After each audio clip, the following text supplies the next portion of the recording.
어제 주일 예배 잘 들으시고 은혜 가운데 잘 보내셨나요? 네, 오늘 월요일입니다. 네, 오늘 7월 13일 월요일. 오늘은 본문이 바뀌었죠? 이사야서입니다. 이사야서 3장 1절에서부터 12절까지 큐티 가이드를 함께 나누겠습니다. 자, 오늘 이 본문을 통해서 제가 묵상한 하나님은요, 치워버리시는 분입니다. 1절 말씀을 읽어볼까요? 보라, 주 만군의 여호와께서 예루살렘과 유다가 의뢰하며 의지하는 것을 제하여 버리시되 곧 그가 의지하는 모든 양식과 그가 의지하는 모든 물과. 아멘. 자, 이 1절에 나오는 의뢰하며 의지하는 것, 이걸 영어 성경 ESV로 보면요, support, 지원하는 것과 supply, 공급하는 것으로 되어 있습니다. 자, 그래서 이 둘은요, 사실 다른 말이 아니에요. 다 같은 말입니다. 둘 다 생존을 위해 의지하는 것을 뜻합니다. 자, 하나님은요, 예루살렘과 유다. 근데 사실 예루살렘은 유다의 수도죠. 그래서 그냥 이거를 유다라고 말해도 됩니다. 자, 이렇게 유다가 의지하는 것을 치워버리겠다고 말씀하십니다. 자, 그들이 의지했던 것, 어떤 게 있나요? 그게 3절까지 나오는데요.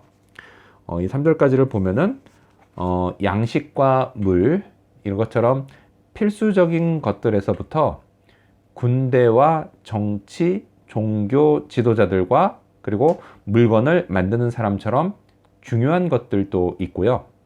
또한 요술자, 즉 우상 숭배자들처럼 있어서는 안 되는 것들도 있습니다.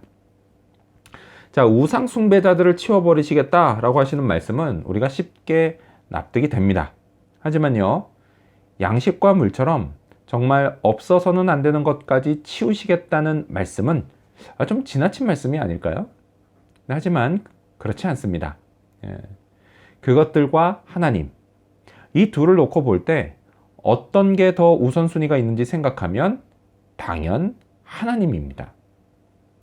하나님은요, 제가 무엇보다도 하나님을 더 의지하기를 원하십니다. 그러면 하나님이 나머지 것들을 공급해 주십니다. 반대로요, 제가 하나님이 아닌 다른 것을 의지하면 하나님은요, 그것을 언젠가 꼭 치워버리십니다. 그렇게 하나님은요, 제가 오직 하나님만 의지하게 하십니다. 자, 오늘 이 본문을 통해서 그렇다면 제가 발견한 인간의 모습, 어떤 게 있을까요? 오늘은 언어와 행위로 거역하는 모습을 볼 수 있습니다. 8절 말씀 읽어볼까요? 예루살렘이 멸망하였고 유다가 엎드려졌음은 그들의 언어와 행위가 여호와를 거역하여 그의 영광의 눈을 범하였음이라. 아멘. 자, 하나님이 싫어하시는 언어와 행위, 곧 말과 행동은요, 분명 하나님께 죄를 짓는 것입니다. 자, 이사야 선지자는요, 이것이 유다가 멸망한 원인으로 지목합니다. 자, 그런데요, 이 이사야서 언제 쓰여졌느냐? 사실 BC 700년경에 쓰여졌습니다. 근데 이때는 사실 유다가 멸망하기 약 150년 전입니다. 그러니까 150년, 멸망하기 150년 전에 기록이 된 거예요. 자, 이처럼요, 멸망이라고 하는 건 미래에 벌어질 일이었습니다. 하지만 이사야 선지자는 그 멸망이 마치 이미 벌어진 일인 것처럼 말을 합니다. 그만큼 멸망이요, 확실했던 것입니다. 자, 하나님이 미워하시는 말과 행동이 쌓이고 쌓여서 이게 일상이 됐을 때 그 공동체는 결국 망하고 맙니다. 교회는 물론이고요, 가정과 사회와 나라도 마찬가지입니다.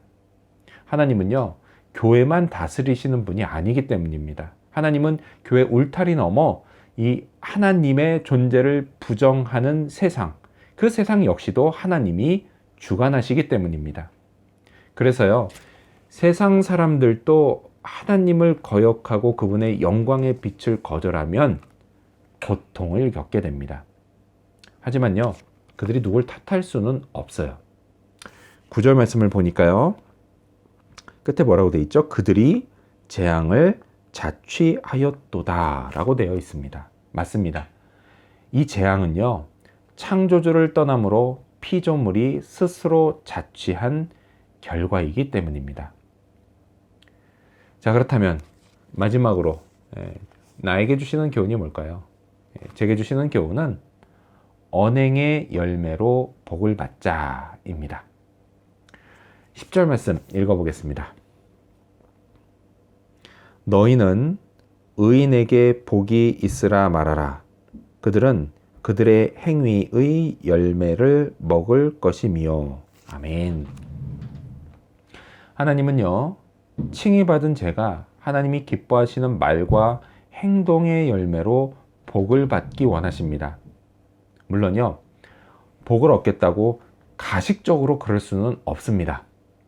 하나님이 가식을 모르시겠습니까? 아니죠. 다 아세요.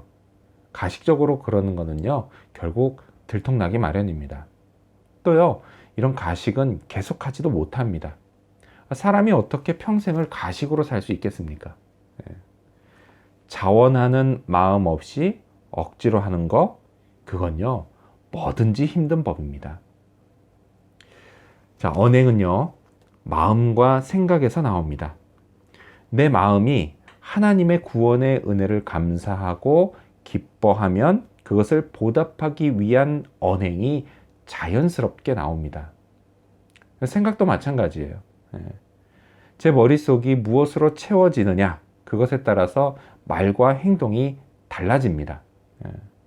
세상의 것으로 생각이 채워지면 세상의 것으로 말과 행동이 나오고요.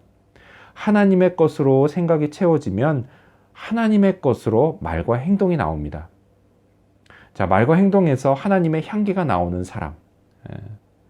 너무 멋지고 아름답지 않습니까? 그런 사람은요, 모두가 좋아하고 하나님도 기뻐하십니다. 그래서요, 저도 마음과 생각을 하나님과 예수님과 성령님으로 계속 채우려고 합니다. 말씀을 묵상하고 기도하면서, 또한 온전한 예배를 통해서 말이죠. 이 시대는요, 정말 하나님 복 없이는 살 수 없는 시대입니다. 이 사실을 기억하면서 오늘도 하나님만 의지하며 사는 그런 하루가 되기를 소망합니다. 기도하겠습니다. 하나님이 아닌 것은 내가 그것을 의지했을 때 치워버리시는 하나님이신 것을 많이 경험했습니다. 하나님, 그러하기에 제가 오직 하나님만 의지하게 하여 주시옵소서. 물론 그렇다고 세상을 열심히 안 살고 또 그냥 막 사는 것이 아니라 주님, 최선을 다해 살되 내 도움과 힘은 하나님으로부터 온다는 매일의 고백을 하게 하시고 매일 그렇게 하나님 의지하며 살아갈 수 있게 도와주시옵소서. 하나님, 그리고 살면서 제 말과 제 행동이 하나님이 기뻐하시는 것으로 나오게 해 주시옵소서. 그를 위해서 제 마음, 제 감정, 주님, 저의 의지, 저의 생각, 이것을 세상의 것이 아닌 하나님의 것으로 채워가게 하여 주시옵소서. 그리하여 차고 넘쳐 내 말과 행동이 하나님이 기뻐하시고 또 하나님의 것으로 나올 수 있게 해 주시옵소서. 그렇게 제가 구원받은 자로 하나님의 향기를 뿜어낼 수 있는 하나님의 백성 되게 하시고 하나님의 자녀 되게 하여 주시옵소서. 이를 위해서 오늘도 하나님, 예수님, 성령님 묵상하고 의지하고 따르는 그런 하루가 되게 하시고 하나님께 기쁨이 되는 것을 꿈꾸며 또 기쁨이 되는 존재로 내 자신 드리며 살아가는 하루가 되도록 도와주시옵소서. 감사드리오며 예수님의 이름으로 기도합니다. 아멘.